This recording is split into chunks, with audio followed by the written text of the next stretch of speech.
নমস্কার বন্ধুরা, মায়ের এসেলে আপনাদের সবাইকে স্বাগত। আমি আজকে আপনাদের ছোলার ডালের পুরি আর নতুন আলুর দম করা দেখাবো। তার জন্য কিছু ভাজা মশলা করতে হবে আমাকে।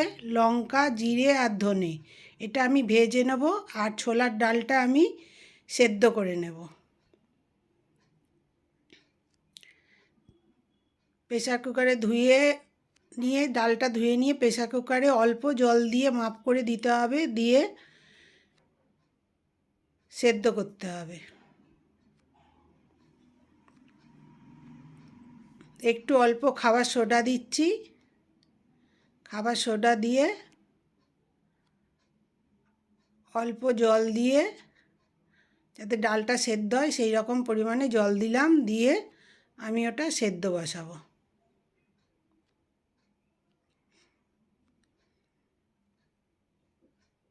এবার ডালের ওপর নির্ভর করছে, অনেক সময় একটা সিটিতেই হয়ে যায়। যেরকম লাগবে সেই অনুযায়ী আপনাকে ডালটা সেদ্ধ করতে হবে। এবার আমি কড়াই বসিয়ে দিলাম, এর মধ্যে ভাজা মশলাটা আমি করব। প্রথমে লঙ্কাটা দেব। লঙ্কাটা একটু নেড়ে চেড়ে নিয়ে তারপরে আমি গোটা ধনে আর জিরেটা দেব।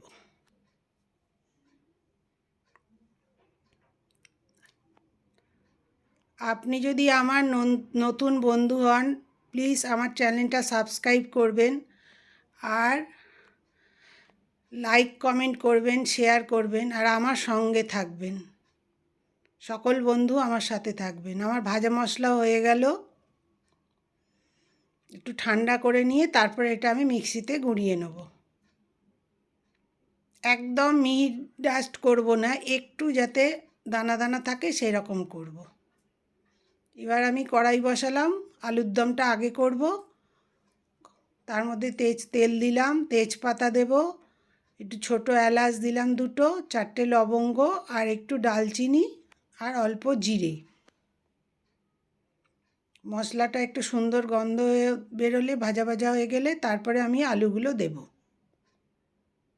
আলুগুলো আমি ভেজেই করব, সেদ্ধ করে করব না আলুর দম।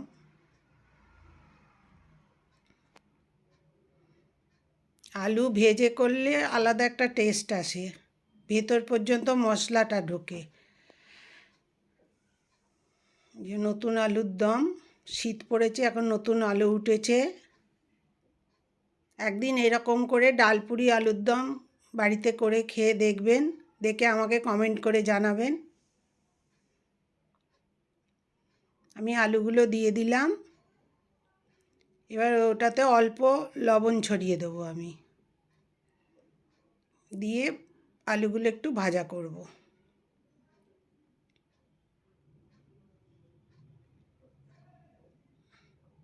আবার পরে একটু স্বাদ মতো লবণ দিতে হবে।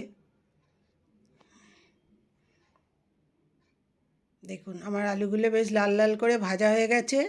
আমি আর আলুগুলো তুলব না, ওর ওপরই মশলা দিয়ে কষিয়ে নেব। আর এটা পুরো ভেজ হবে, এতে কোনো পেঁয়াজ রসুন যাবে না, সবাই খেতে পারবে। উপোসের দিনকে ও খেতে পারবে, যারা ভেজ খান তারাও খেতে পারবেন। আদা বাটা দিলাম 1 চামচ, আমি শুধু আদা বাটা এটা।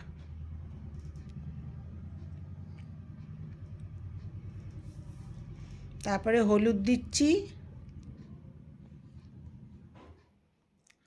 ওই ছোটো চামচের 1 চামচ হলুদ দিলাম, আর একটু লঙ্কা গুঁড়ো দিলাম 1 চামচ, আর অল্প চিনি, আর কাশ্মীরি লঙ্কা গুঁড়োও 1 চামচ, ছোটো চামচের 1 চামচ দিলাম। দিয়ে এবার এটাকে ভালো করে কষিয়ে নেব। আর টমেটো, একটা বড় টমেটো আমি মিক্সিতে পিউরি করে নিয়েছি, নিয়ে এটাকে ভালো করে কষাবো। কষালে তেল যখন মশলা থেকে তেল ছাড়বে তখন আমি জল দেব। দেখুন পুরো আমার কষানো হয়ে গেছে। এবার আমি এতে 4টে কাঁচা লঙ্কা দিয়ে দিলাম, এই স্বাদ গন্ধ হওয়ার জন্যে। আর অল্প আবার নুনটা দিলাম, লবণটা।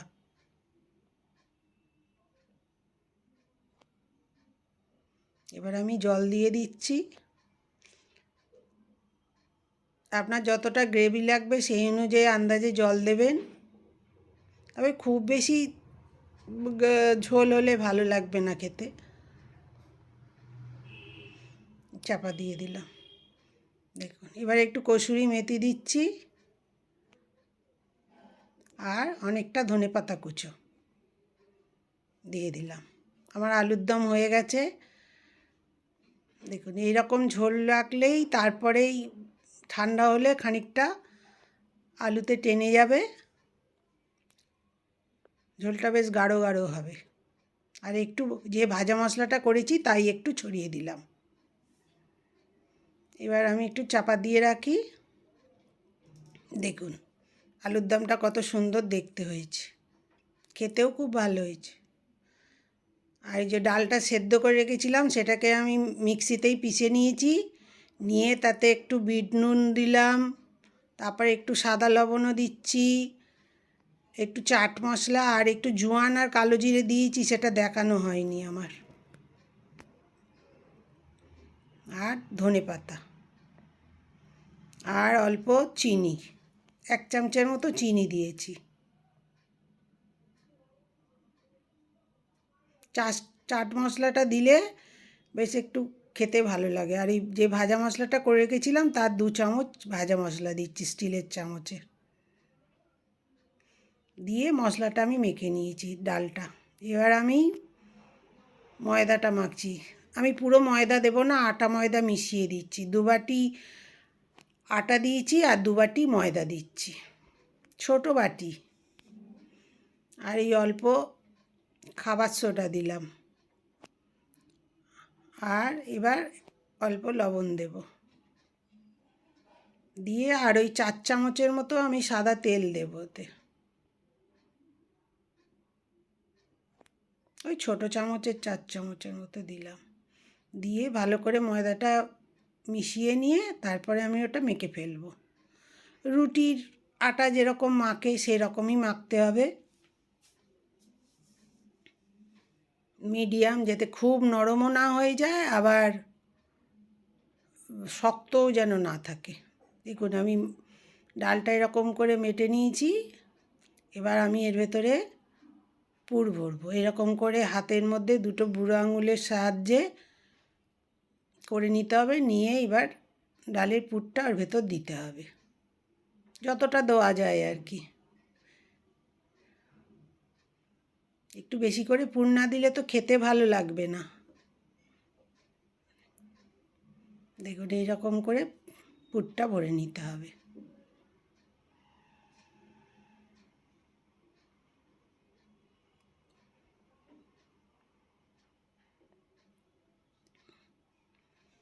এরকম করে পুর ভরে নিয়েছি। এবার আমি একটা ফ্রাই প্যান বসালাম, আর অল্প হালকা করে গুঁড়ি দিয়ে বেললে তাড়াতাড়ি বেলা যায় এবং সুন্দর বেলা যাবে। আপনি ইচ্ছা করলে তেল দিয়েও বেলতে পারেন, কিন্তু অত পাতলা হবে না, মোটা মোটা হয়ে যায় তেল দিয়ে বেলতে গেলে, আর ফেটে যাবার সম্ভাবনা থাকে, ভেতর থেকে পুর বেরিয়ে আসবে। হালকা করে গুঁড়ি দিয়ে মাখিয়ে নিয়ে এরকম করে বেলে নিলে বেশ পাতলা পাতলা ডাল পুরি হবে, খেতে খুব ভালো হয়। দেখুন এবার আমি দিয়ে দিলাম ফ্রাই প্যানের মধ্যে, দিয়ে ভালো করে এপিট ওপিট করে ভেজে, আমি বেশি তেল দিয়েও ভাজবো না, অল্প করে 1 চামচের মতো করে তেল দেব, দিয়ে আমি এটাকে ভাজবো। একদিন বাড়িতে করে খেয়ে দেখবেন, এরকম করে আলুর দম ডাল পুরি খুব ভালো লাগবে। আমি এটা আমার মায়ের কাছ থেকে শিখেছি, আমার মা খুব সুন্দর করত।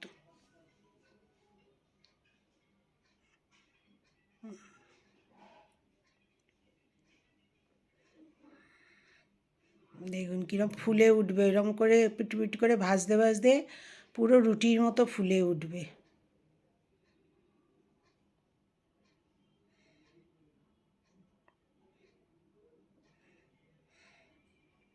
আমার ভিডিও যদি আপনাদের ভালো লাগে, আমার রান্না যদি আপনাদের ভালো লাগে, প্লিজ আমাকে লাইক কমেন্ট করবেন এবং আমার সাথে থাকবেন।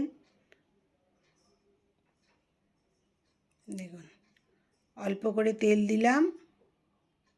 আর আমার যদি কোনো ভুল হয় সেটাও আপনারা কমেন্ট করে জানাতে পারেন। দেখছেন কীরকম ফুলে উঠলো একদম পুরো। আর ননস্টিকেতে ভাজলে একটু তেল কম দিয়েও খুব ভালো মচমচ করে ভাজা যায়। আর একটু লাল লাল করে না ভাজলে তো খেতে ভালো লাগবে না।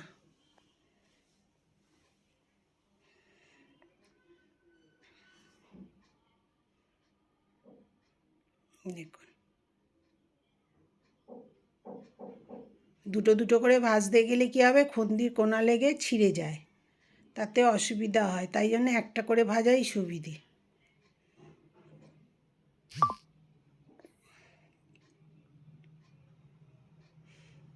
প্লিজ আমার ভিডিওটা পুরো দেখবেন, দেখে আমাকে একটু কমেন্ট করবেন।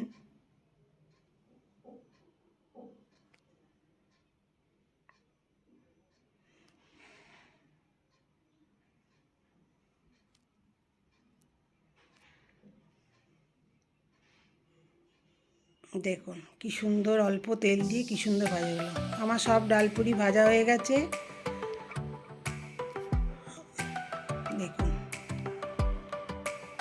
একদম ফুলো হয়েছে, ভেতরে আমি ছিঁড়ে দেখাচ্ছি। দেখুন ভেতরটা কত পুর ভরা, একবারে সুন্দর হয়েছে। আপনারাও বাড়িতে করে খাবেন।